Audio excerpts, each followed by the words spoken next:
Decorria o ano de 1934, quando o engenheiro Duarte Pacheco, à data Ministro das Obras Públicas, promulgou o decreto-lei que determinava a criação do Parque Florestal de Monsanto.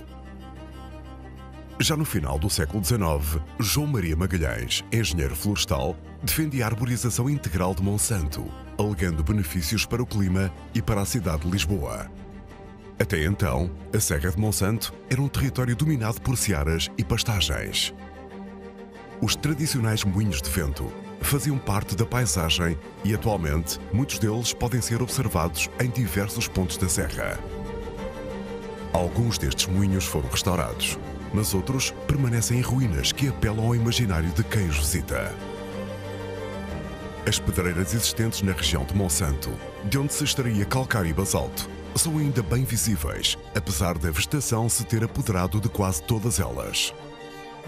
Estas pedreiras foram essenciais para o desenvolvimento de Lisboa e tiveram um importante papel na reconstrução da cidade após o grande terremoto de 1755.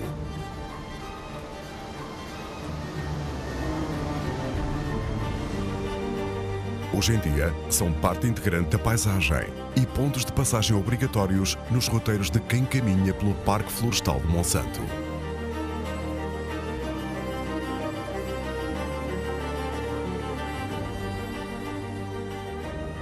Mas a história da Serra de Monsanto remonta a milhares de anos atrás, onde as evidências da ocupação humana são reveladas em diversos locais. As nascentes e o relevo pouco acidentado tornavam a água disponível, o que indicia que, à época, o ambiente natural seria semelhante ao da atual savana africana.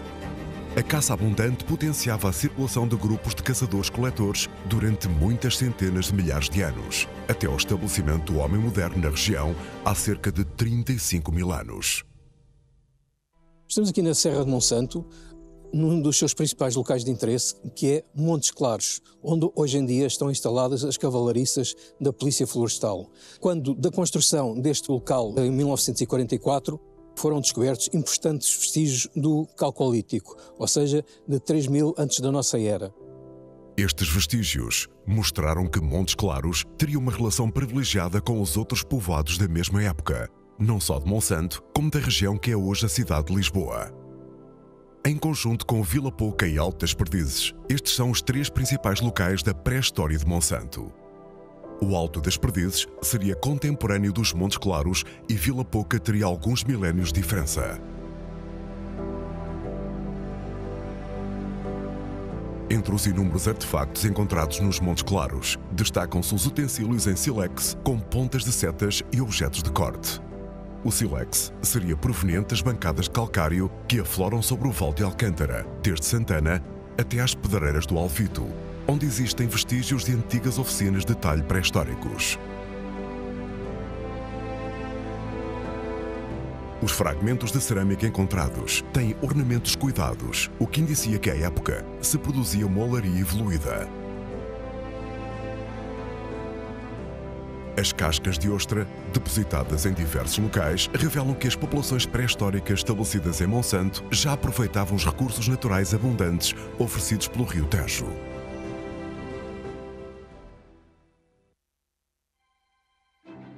Quando Duarte Pacheco determinou a criação do Parque Florestal de Monsanto, incumbe o município de Lisboa da sua implementação, enquanto o projeto de arborização é entregue ao Ministério da Agricultura. Em 1938, o arquiteto Francisco Keil do Amaral foi indigitado pela Câmara Municipal de Lisboa para projetar o Parque Florestal de Monsanto. Para obter referências e exemplos, Keil do Amaral visitou diversos parques urbanos da Europa e, no caso de Monsanto, projetou um ambiente florestal, cortado por percursos essenciais que deveriam tirar partido das vistas e do ambiente que a Serra de Monsanto oferecia. O Parque Florestal seria dotado de boas acessibilidades e infraestruturas de apoio e lazer para servir os seus visitantes. O projeto de arborização foi elaborado pelo engenheiro silvicultor Jorge Gomes de Amorim, que à data dirigiu o Departamento de Parques e Jardins da Câmara Municipal de Lisboa e orientou no terreno o engenheiro silvicultor Joaquim Rodrigo nos trabalhos de plantação. Os parques infantis da Serafina e do Alfito foram parte integrante do projeto do Parque Florestal de Monsanto e viriam a marcar muitas gerações de portugueses. Após alguns polémicos e inéditos processos de expropriação, a Serra de Monsanto contou com a presença de muitas individualidades do Estado e da sociedade que assistiram às assinaturas protocolares e à plantação das primeiras árvores. Ao chefe de Estado, Marechal Oscar Carmona, seguiu-se o engenheiro Duarte Pacheco, então presidente da Câmara Municipal de Lisboa.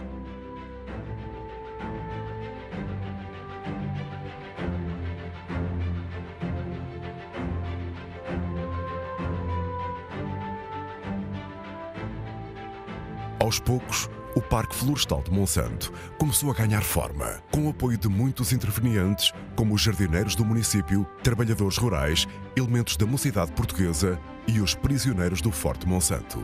Todos participaram ativamente na plantação dos milhares de árvores que hoje povoam a serra. Até então, apenas existiam as árvores da mata de São Domingos de Benfica, da Tapada da Ajuda e pequenos olivais. As árvores plantadas em Monsanto cobriam um vasto leque de espécies, muitas delas de crescimento rápido, como a acácia austrália, o pinheiro manso, o pinheiro de Alepo, os cedros do Bussaco ou o cipreste português. Outras espécies endémicas da floresta portuguesa foram introduzidas a partir dos anos 50, como o carvalho de cerquinho, o sobreiro e a azinheira. Mais tarde, viriam a ser introduzidos os eucaliptos. Estes povoamentos arbóreos e arbustivos servem hoje de habitat a inúmeras espécies de fauna.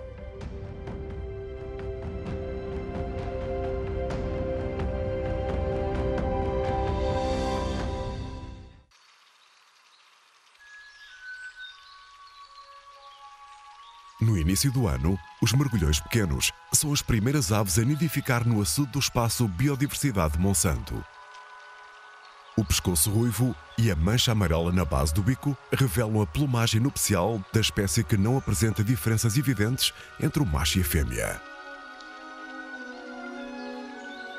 O ninho flutuante é uma estrutura notável e está ancorado em plantas aquáticas submersas, afastado das margens e dissimulado pela vegetação envolvente.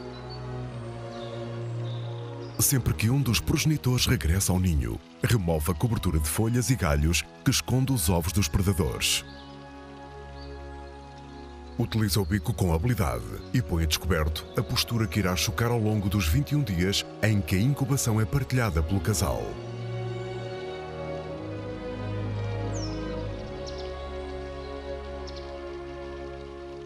Os mergulhões pequenos mantêm os seus parceiros ao longo da vida e, durante a nidificação, ambos colaboram ativamente na manutenção do ninho, repondo as folhas e galhos que são levados pelo vento e pela água.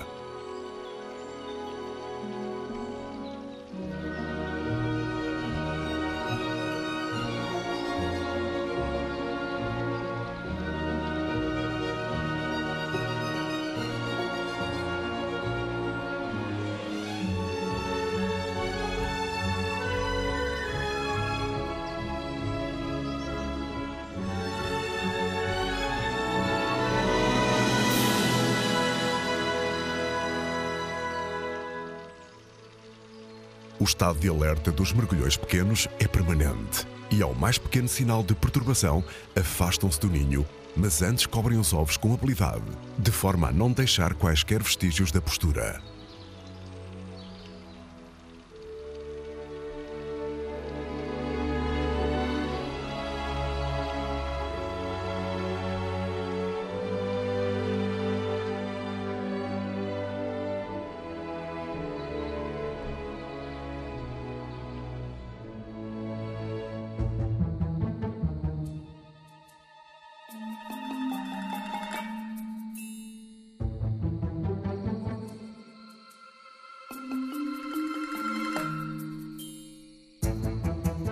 A noite na floresta de Monsanto revela outros habitantes que saem dos abrigos para se alimentar.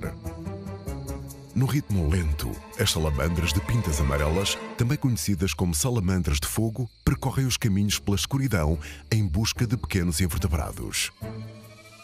Estes anfíbios de hábitos noturnos vivem em terra no estado adulto, em ambientes úmidos e sombrios, onde permanecem até ao crepúsculo. Com as condições de umidade e temperatura ideais, é possível observar as salamandras a vaguear pela floresta. O Parque Florestal de Monsanto oferece um excelente habitat e abrigo para estes animais de grande beleza, cujo corpo negro tem manchas de amarelo vivo, cor de laranja ou avermelhadas.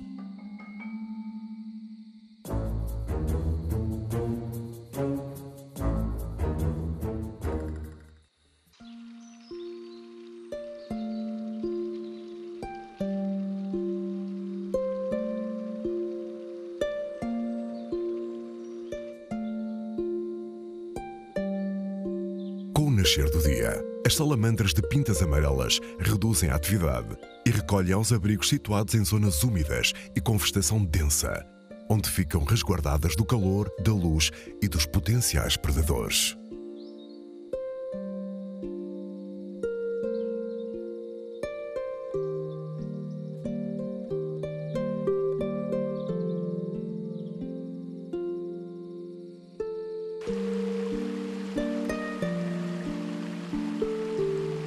A par das charcas, as antigas minas de água de Monsanto são o abrigo perfeito para os juvenis da salamandra de pintas amarelas. Nestes locais, a escuridão e a presença de água favorecem o crescimento das jovens salamandras que disputam os pequenos invertebrados aquáticos que aqui vivem. Em caso de escassez extrema de alimento, o recurso ao canibalismo é a sua única forma de sobrevivência.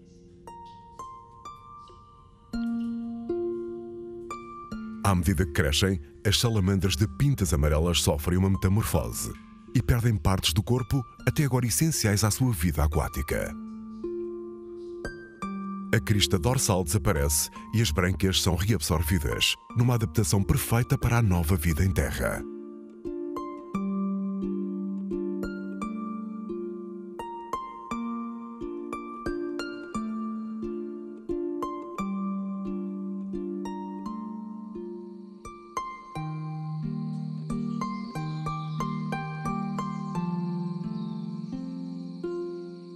As charcas que albergam os girinos da salamandra de pintas amarelas e da salamandra dos poços são partilhadas com a rã verde, que aproveita todos os pontos de água para se estabelecer.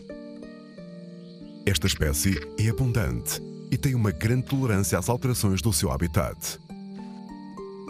A sua presença é também um indicador da qualidade do meio ambiente onde se instala.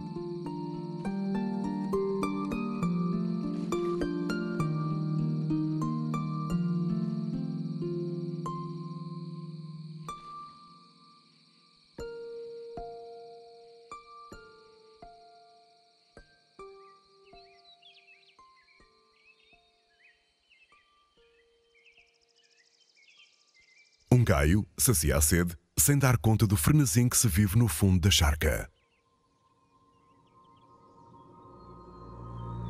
Aqui habitam juvenis da salamandra de costelas salientes, mais conhecida como salamandra dos poços. É um mundo de rotinas e onde a competição é feroz. Neste meio, passar despercebido é uma garantia para viver mais um dia.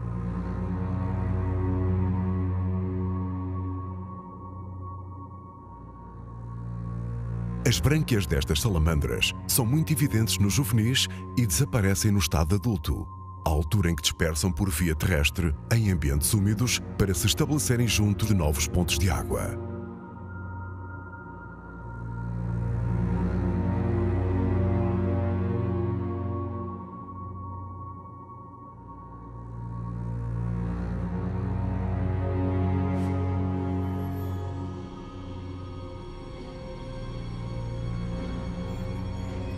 Apesar de viverem em meio aquático, os juvenis das salamandras dos poços vêm com frequência à tona de água, onde permanecem algum tempo, sempre em estado de alerta máximo.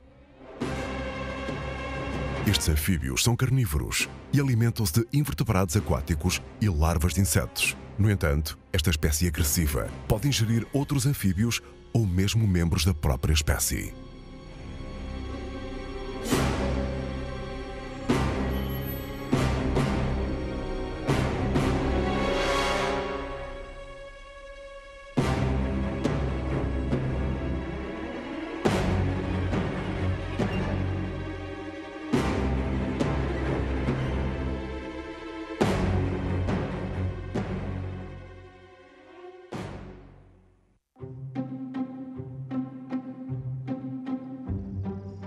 Com o nascer do dia em Monsanto, as aves, mamíferos, répteis e insetos voltam à rotina diária em busca dos recursos que a floresta oferece. Habitantes sazonais como os guarda-rios cruzam-se com as espécies residentes e aumentam ainda mais a diversidade e o colorido de Monsanto.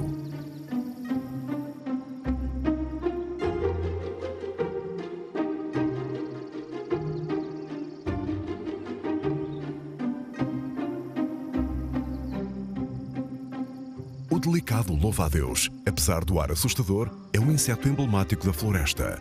Este predador voraz é muito eficiente no controle de pragas. O sardão é atraído pelo sol primaveril. Após a hibernação, este réptil efetua uma exploração no terreno alterado pelos rigores do inverno.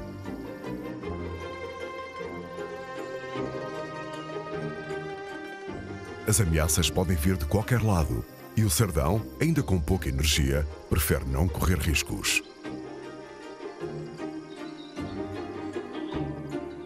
Tal como o sardão, a inofensiva cobra de ferradura, ainda fragilizada pela hibernação, absorve os primeiros raios de sol.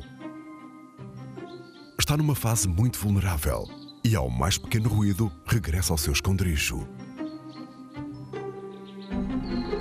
Habitualmente, a bonita cobra de ferradura prefere zonas mais expostas ao calor e com maior visibilidade para as suas potenciais presas, pequenos répteis, aves e micromamíferos.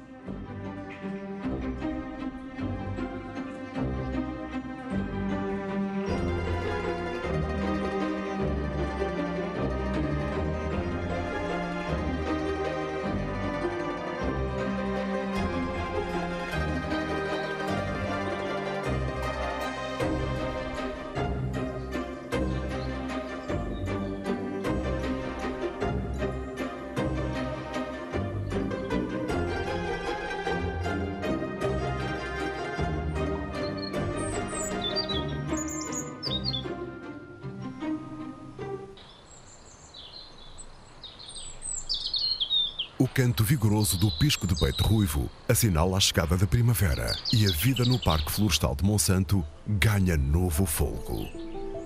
A presença de água em abundância é essencial para todas as espécies de animais e plantas.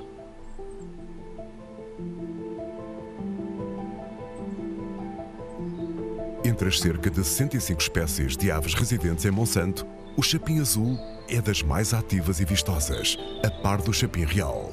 O chapim-azul tem uma população saudável e numerosa, que desempenha um papel muito importante no controle de pragas, como por exemplo a lagarta do pinheiro.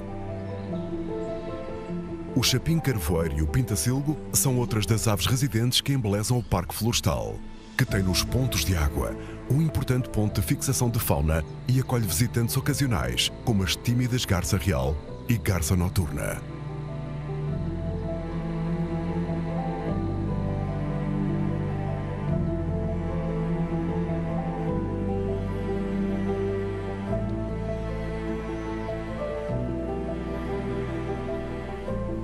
guarda-rios, uma das aves mais vistosas da avifauna de Portugal, utiliza ocasionalmente as lagoas de Monsanto. Mas são as charcas que contribuem para a fixação de inúmeras aves, que as utilizam para se banhar e saciar a sede, como é o caso deste pica-pau malhado grande.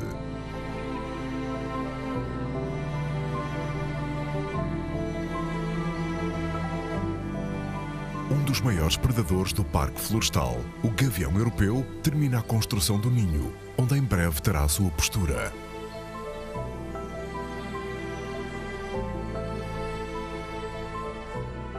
Os medronheiros que existem no Parque Florestal de Monsanto contribuem para a fixação de algumas espécies de aves.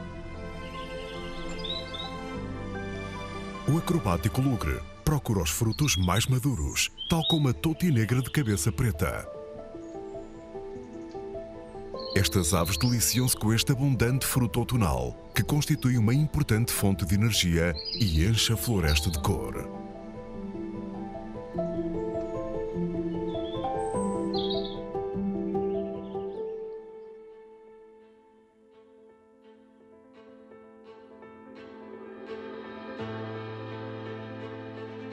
O Parque Florestal de Monsanto, com uma área de cerca de 1000 hectares sob regime florestal, está certificado pelo Forest Stewardship Council.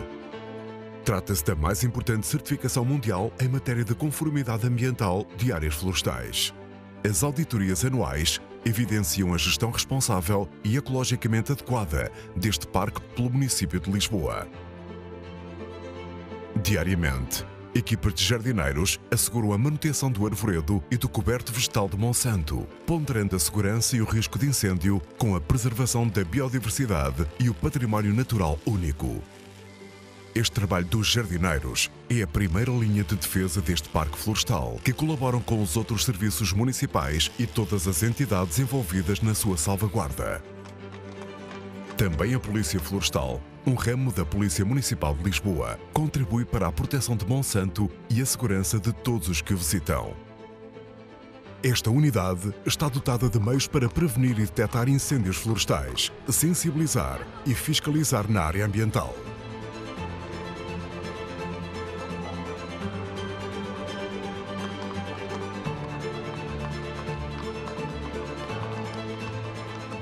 As patrulhas a cavalo permitem explorar com celeridade alguns locais mais inacessíveis e, a par de outros meios, transmitem uma sensação de segurança aos visitantes.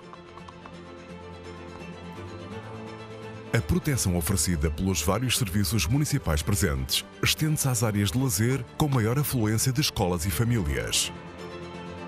A proximidade e a interação com os utilizadores do Parque Florestal assumem desta forma uma importância acrescida em termos de comportamentos e atitudes.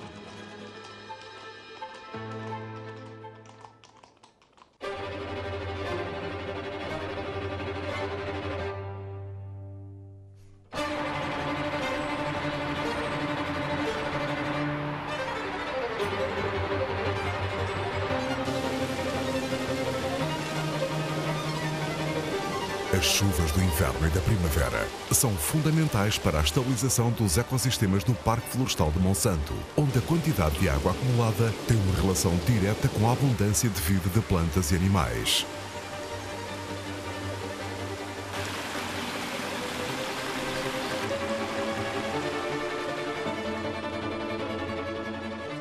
Os fungos desempenham um dos mais importantes papéis na ecologia da floresta. As mais de 150 espécies de cogumelos registadas até à data constituem um manancial de nutrientes para os animais e plantas de Monsanto. No caso dos animais, como por exemplo o esquilo vermelho, os cogumelos ricos em proteínas e fibras favorecem o seu trânsito intestinal, sendo os esporos depois disseminados pela floresta através das suas fezes.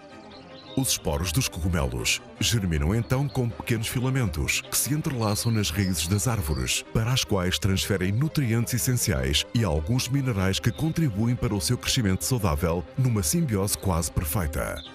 A grande beleza de muitos destes cogumelos esconde muitas vezes um perigo associado, pois sendo silvestres, na sua maior parte, não devem ser manuseados nem consumidos por humanos. É necessário um grande conhecimento para distinguir exemplares venenosos e perceber que a sua presença na floresta é mais útil e importante do que a sua colheita.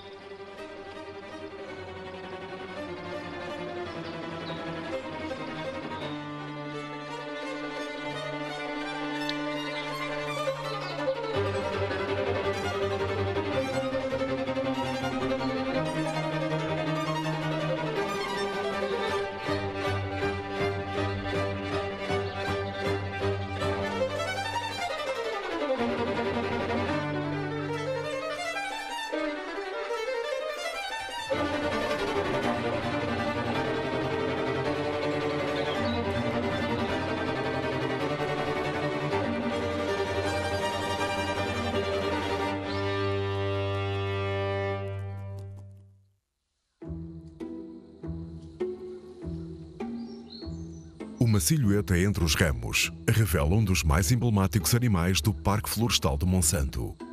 De cor avermelhada e uma farta pelagem, o esquilo vermelho vagueia solitário pelas árvores da floresta em busca de alimento.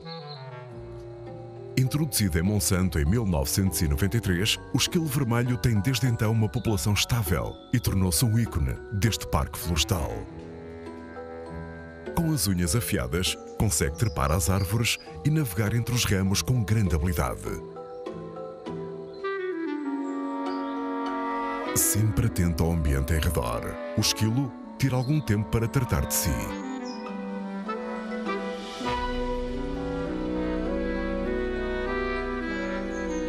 As bolotas caídas no solo são logo aproveitadas. Os dentes incisivos cortantes são adequados para os frutos de casca rija que consomem. Apesar de viverem tranquilamente na floresta, os esquilos vermelhos têm que passar despercebidos aos seus principais predadores, como as aves de rapina e os gatos asilvestrados, que atacam principalmente os juvenis da espécie.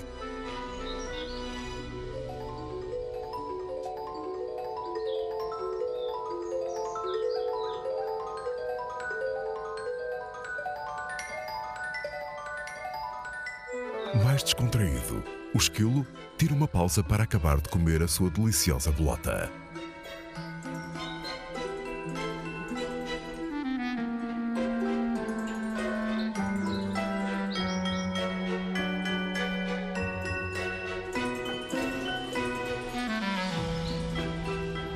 Saciado da fome e sem perigo à vista, escolhe um confortável ramo para descansar.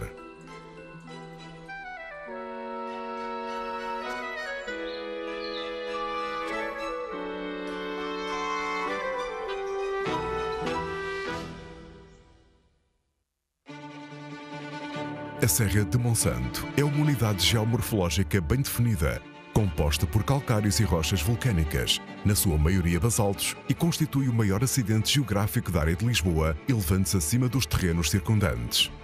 Os calcários registram diferentes episódios de deposição em ambiente marinho tropical com corais.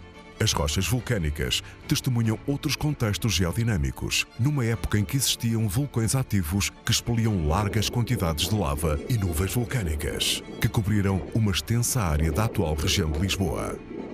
Nas estações de grande pluviosidade, esta composição possibilita a formação de alguns aquíferos, capazes de reter a água subterrânea, que depois é recolhida pelas diversas minas existentes na região. Nas encostas norte e sul de Monsanto, estas minas permitiam o abastecimento de água às diversas quintas, palácios e conventos da Serra, que até então supriam as necessidades de água através da captação em riachos e ribeiras. A Mãe d'Água Velha, em Belas, marca o início do magnífico aqueduto das Águas Livres. A partir da nascente das Águas Livres, a água percorre vários quilómetros até entrar em Monsanto, onde um sistema de transporte assegurou caminho até ao aqueduto. Com a expansão da cidade de Lisboa no século XV, Francisco de Holanda propôs ao rei Dom Sebastião a criação de uma nova rede de abastecimento de água, mas foi apenas no século XVIII que o aqueduto das Águas Livres foi mandado construir pelo rei Dom João V. Em 1732, o arquiteto italiano Antonio Canevari dirige o projeto, mas foi afastado um ano depois e substituído por José da Silva Paes, Manuel da Maia e Custódio Vieira. Manuel da Maia, engenheiro mor do reino, orientou o traçado do aqueduto desde a nascente até à cidade. Em 1736, foi Custódio Vieira, engenheiro e arquiteto, quem sucedeu a Manuel da Maia após a sua morte e dirigiu uma das fases da construção do aqueduto das Águas Livres.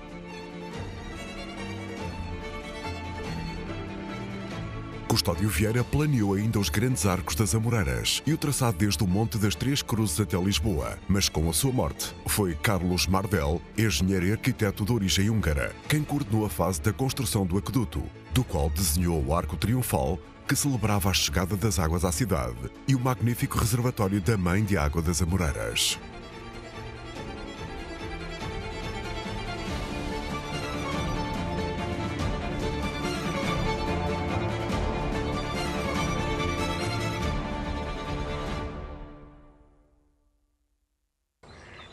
As lagoas e as charcas têm um papel crítico na atração e retenção da vida selvagem em Monsanto. um papa-moscas preto utiliza a floresta como zona de repouso e alimentação durante a sua longa migração. No açude do espaço Biodiversidade de Monsanto, diversas espécies de aves aquáticas e anfíbios coabitam ao longo do rio. Uma dessas aves é a esquiva galinha de água, que habita geralmente em lagoas, cursos de água e açudes, tal como os cágados que aí vivem tranquilamente as suas rotinas.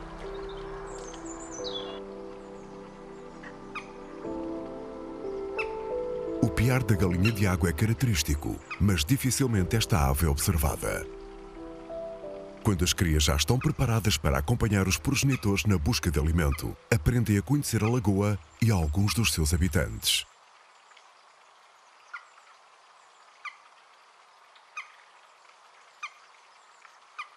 Tudo o que ingerem é selecionado pelos adultos, que percorrem os locais onde encontram os pequenos invertebrados aquáticos e plantas palustres, que fazem parte da sua dieta.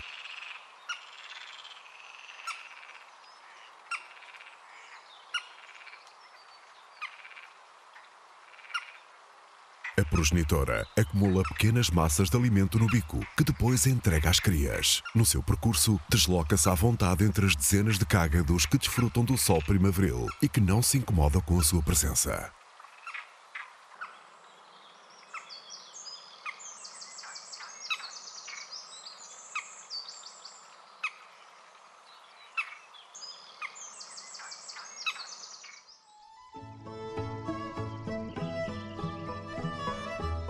O coberto vegetal de Monsanto é muito variado e, com a chegada da primavera, todas as formas de vida ganham novo fôlego.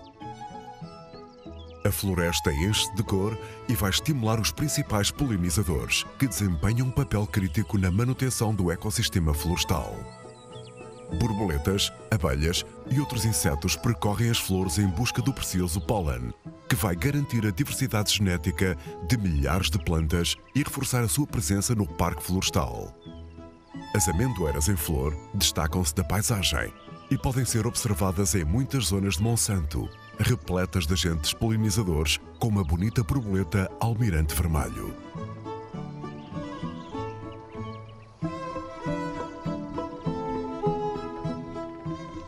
As azedas, presentes em todos os pontos da floresta, são visitadas pela borboleta colibri, que, com um voo preciso, suga o néctar de flores.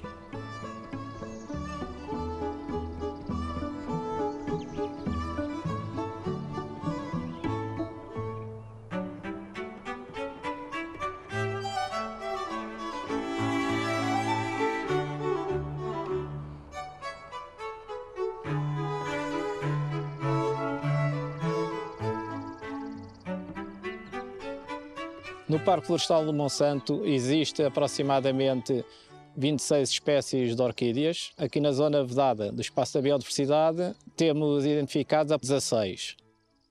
Ao longo dos anos, devido ao tipo de gestão que se faz, o número de indivíduos de algumas espécies tem aumentado significativamente.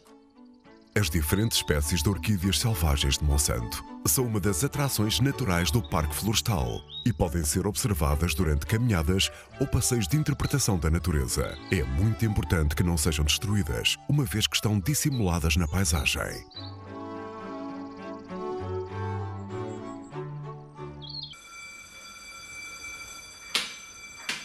Atenção! VFCI para verificar fumos, Estrada da Pimenteira.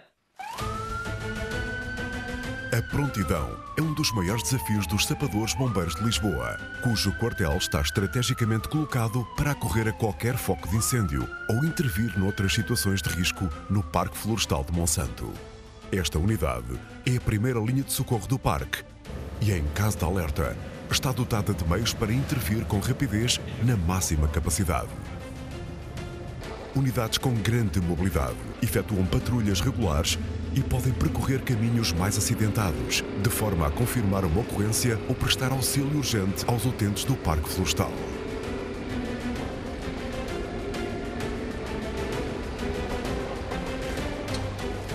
As patrulhas móveis fazem rondas regulares por caminhos florestais exclusivos para viaturas de socorro e manutenção.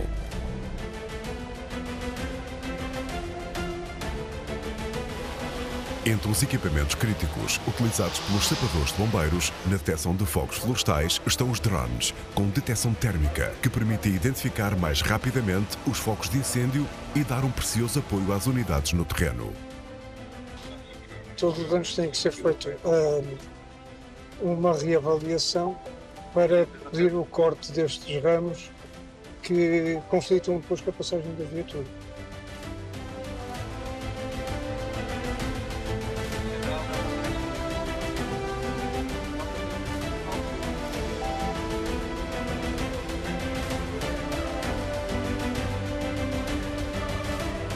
As equipas de manutenção da estrutura verde asseguram que a passagem de viaturas de emergência e os caminhos de utilização pública estão livres de obstáculos. Este trabalho é crucial para impedir ferimentos aos utentes, minimizar a propagação de fogos e manter limpa toda a área do Parque Florestal de Monsanto.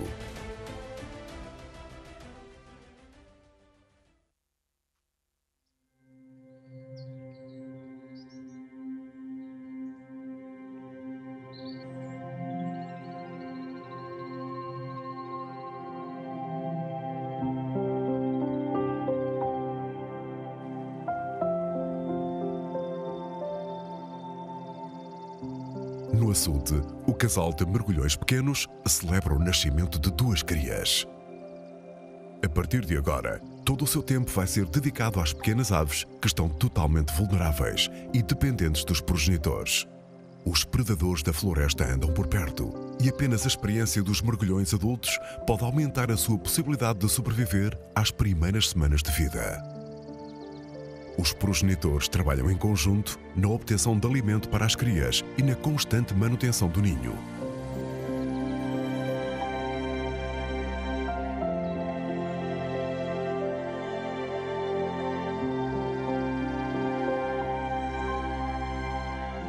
Terminadas as tarefas, acomodam-se para aconchegar as pequenas aves que, com habilidade, se escondem debaixo das asas dos adultos.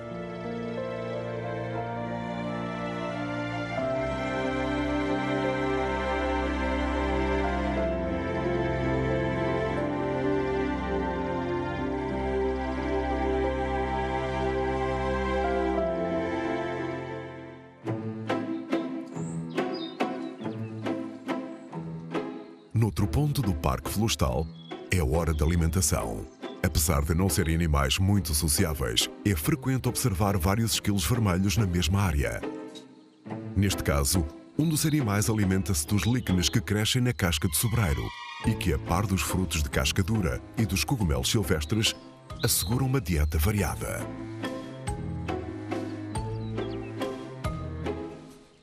Apesar do seu alimento estar disponível ao longo de todo o ano, o esquilo vermelho não deixa de se comportar como um autêntico jardineiro da natureza. Instintivamente, enterra bolotas e outros frutos de casca rija para ter provisões de reserva, e este facto contribui para que mais tarde algumas das sementes germinem e regenerem a floresta que lhe serve de habitat.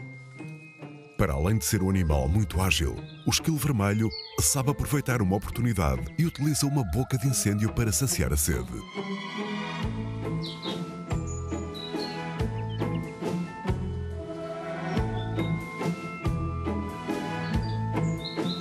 Os dedos compridos, os micropolegares e os dentes incisivos dos esquilos são postos à prova quando desfazem as espinhas para chegar aos preciosos pinhões, um dos seus alimentos favoritos.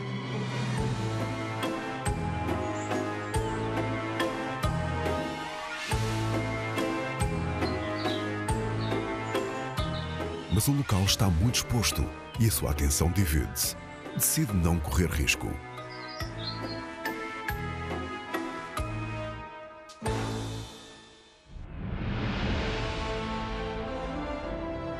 Com início na Baixa de Lisboa, o Corredor Verde de Monsanto é uma prova do empenho da cidade a integrar a natureza com a vida urbana. Delineado pelo visionário arquiteto paisagista Gonçalo Ribeiro Teles, este corredor verde é uma estrutura contínua que liga a Praça dos Restauradores ao Parque Florestal de Monsanto, passando pela Avenida da Liberdade e o Parque Eduardo VII, e representa uma das ligações cruciais da estrutura ecológica de Lisboa. é possível efetuar todo o trajeto desde a Praça dos Restauradores até ao Parque Florestal de Monsanto a pé ou de bicicleta, onde a circulação é feita por caminhos pedonais e zonas de tráfego reduzido. Este percurso vibrante pulsa de vida e promove a biodiversidade. A continuidade natural é conseguida pela integração de diversos espaços verdes e árvores de alinhamento, que cria uma estrutura verde em meio urbano, que se prolonga até às áreas recreativas em ambiente florestal. O Corredor Verde de Monsanto melhora a qualidade ambiental da cidade de Lisboa e propicia uma infinidade de atividades através de ciclovias e trilhos para caminhadas, jardins, parques hortícolas e miradouros panorâmicos.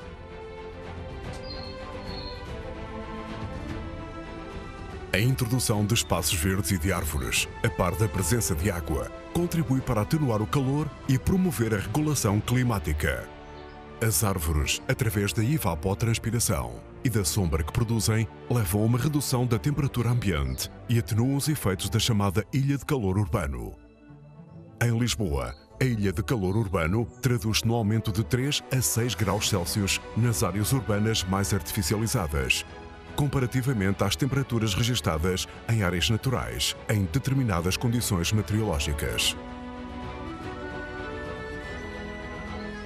Os espaços verdes promovem a retenção de umidade no solo, a regulação do ciclo da água e a redução de inundações. Contribuem para a fixação da biodiversidade, captura de poluentes no ar e no solo, sequestro de carbono e promoção de lazer e bem-estar, sendo um fator crítico na melhoria do ambiente e conforto térmico da cidade e na regulação do clima urbano.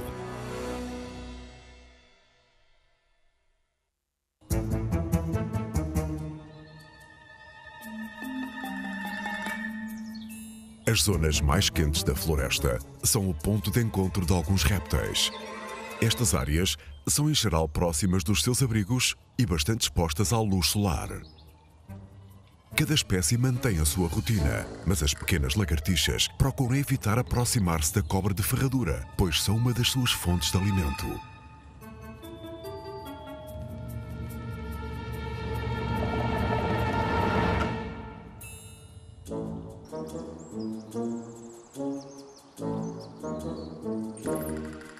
Neste caso, a serpente não parece interessada em caçar, apenas procura um lugar confortável para se aquecer.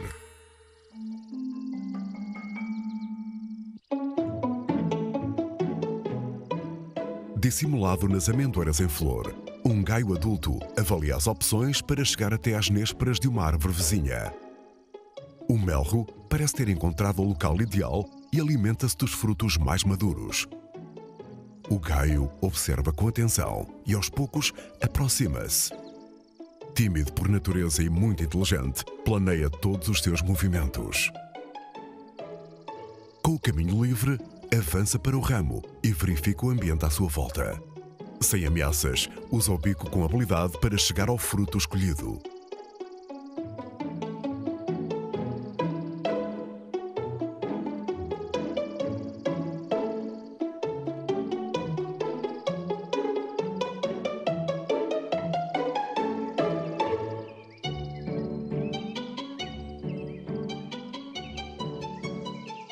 Uma touti negra de barrete aproveita de imediato a generosa oferta do gaio, enquanto noutro ramo mais alto, o pombo turcaz, menos habilidoso, não desperdiça os preciosos frutos que estão disponíveis apenas por algumas semanas.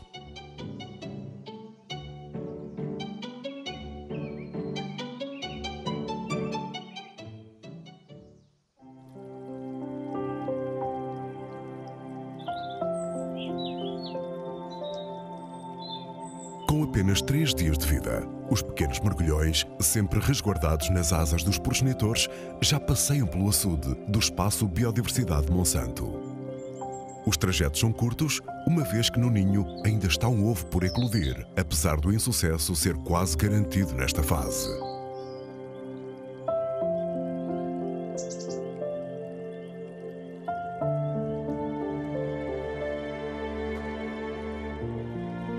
Para as jovens aves, o importante é garantir alimento, e essa tarefa está destinada ao progenitor que captura pequenos peixes vezes sem conta.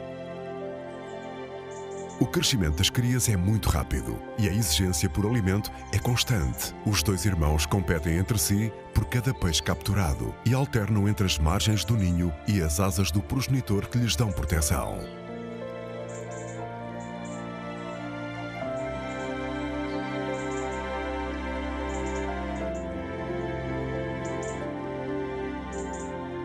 Os mergulhões pequenos são pais exemplares e a sua dedicação é total.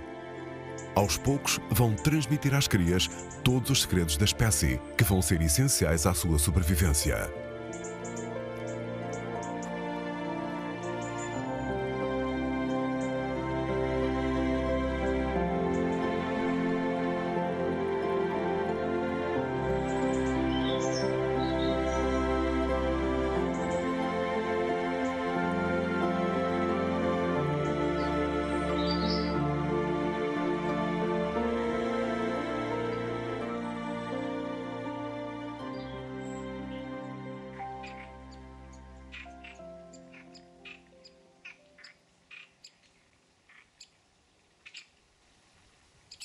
Um jovem pica-pau malhado reclama por alimento a partir do ninho, à semelhança de todas as outras crias do Parque Florestal. A progenitora responde ao chamamento, mas sem nada para oferecer, decide procurar potenciais presas, subindo à copa de uma árvore.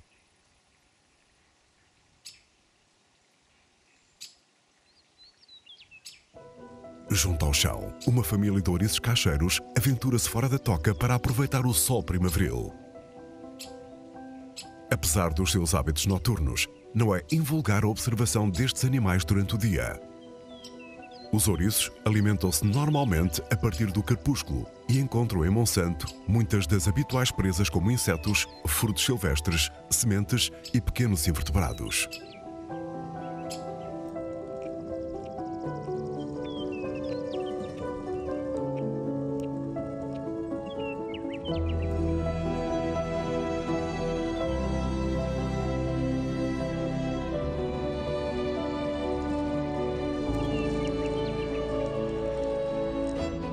O Parque Florestal de Monsanto alberga o Centro de Recuperação de Animais Silvestres de Lisboa, que serve a área metropolitana e as regiões para sul. O nosso centro trabalha em medicina da conservação, é integrado numa rede de centros nacional e nós recebemos mamíferos, aves, répteis e anfíbios da fauna silvestre autóctone, o que quer dizer a fauna que reside em Portugal. Inserido no espaço Biodiversidade Monsanto, este centro desempenha um papel muito importante na reabilitação de animais selvagens vulneráveis ou incapacitados na natureza. Este tipo de centros está na linha da frente na recuperação de animais silvestres. Desde 1997, foram recebidos neste centro municipal mais de 30 mil animais, de cerca de 300 espécies, cujas necessidades de tratamento e alimentação são muito variadas, o que implica um vasto conhecimento das equipas de biólogos e veterinários da LX CRAS de Lisboa.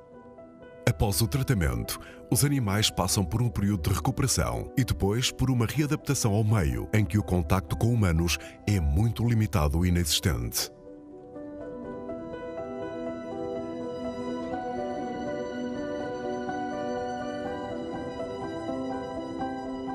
As causas de entrada dos animais que necessitam da nossa ajuda são muito variadas e, infelizmente, são todas muito ligadas às atividades humanas, direta ou indiretamente. O Centro de Recuperação de Lisboa recebe animais com diferentes estatutos de conservação, como é o caso do abutre negro, considerado criticamente em perigo. O facto do centro se encontrar nesta zona do Parque Florestal de Monsanto, que é vedada e que tem 16 hectares, proporciona aos animais que estamos aqui a reabilitar as condições ideais de tranquilidade para a recuperação ser o mais favorável possível.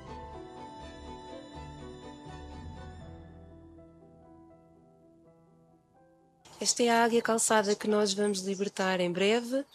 Vai hoje ser marcada com um emissor, isto porque tem uma perda ali de algumas penas secundárias que são essenciais ao voo e que faria com que nós estivéssemos seguros com a sua libertação se não pudéssemos seguir os seus movimentos. A Águia Calçada entrou no centro de recuperação com ferimentos extensos e, apesar dos esforços e terapêuticas instituídas, alguns folículos ficaram destruídos e a asa esquerda ficou sem algumas das penas essenciais para uma boa capacidade de voo. Após a alta clínica, a águia ficou alojada nos parques e túneis de voo, de forma a recuperar a condição física e renovar a plumagem danificada. A sua capacidade de voo e de caça foi atestada e a recuperação foi considerada bem-sucedida. Esta espécie migradora desloca-se todos os anos milhares de quilómetros entre as áreas de reprodução e as áreas de invernada na África subsaariana, pelo que a capacidade de voo foi determinante para a sua libertação. Capção, no concelho de Évora, foi a zona escolhida para a libertação da águia calçada, uma vez que reunia as condições ideais para o seu seguimento e readaptação ao meio natural.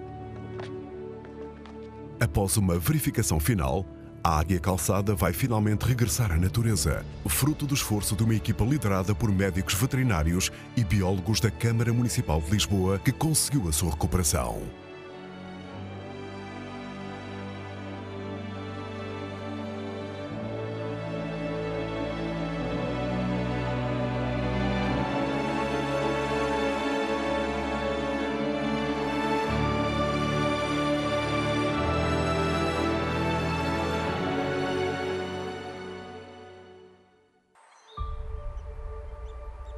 De volta a Monsanto, as crias de mergulhão pequeno têm agora 3 semanas de vida e são sujeitas a um intenso processo de aprendizagem.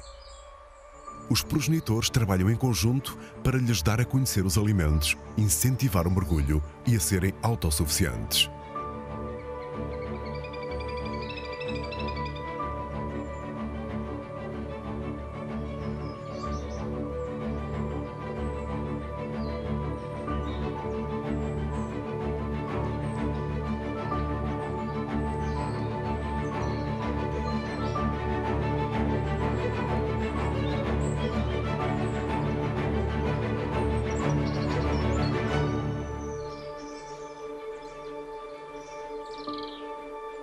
Nesta lição, o objetivo é manusear e ingerir um lagostim de água doce. Uma missão que só a prática permite aprimorar. O progenitor, de forma paciente, incentiva a cria e recupera o lagostim tantas vezes quanto necessário até ela apurar a técnica.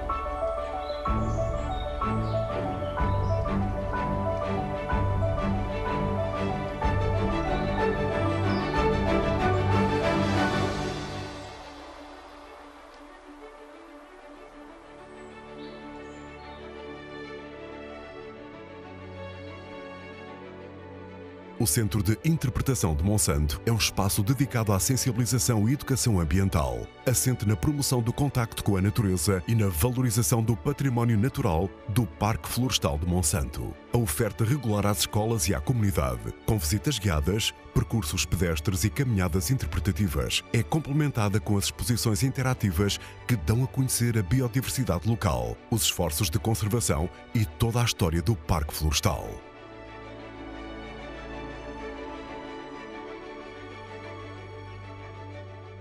Quando se fala da evolução do parque em si, fala-se sobre 2 perspectivas. Uma é a perspectiva da integração do parque na cidade e outra é a perspectiva do ecossistema florestal em si.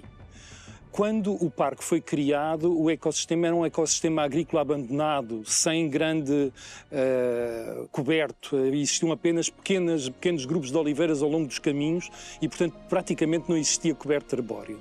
E hoje em dia nós podemos dizer que quem nos visita considera que o parque já é muito semelhante a uma floresta natural. Este estatuto tem vindo a aumentar ao longo dos anos. Portanto, por um lado, a estabilidade do ecossistema florestal e, por outro lado, a evolução das mentalidades das pessoas faz com que nós hoje em dia tenhamos cada vez melhores utilizadores e mais bons utilizadores.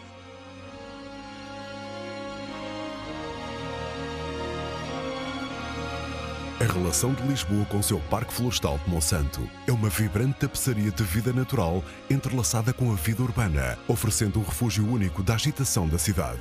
Este extenso parque conhecido como o Pulmão de Lisboa, devido à sua vasta vegetação e ecossistemas florestais de elevada importância ecológica. É cada vez mais uma referência para a cidade e para os seus visitantes, sendo essencial a sua salvaguarda e valorização.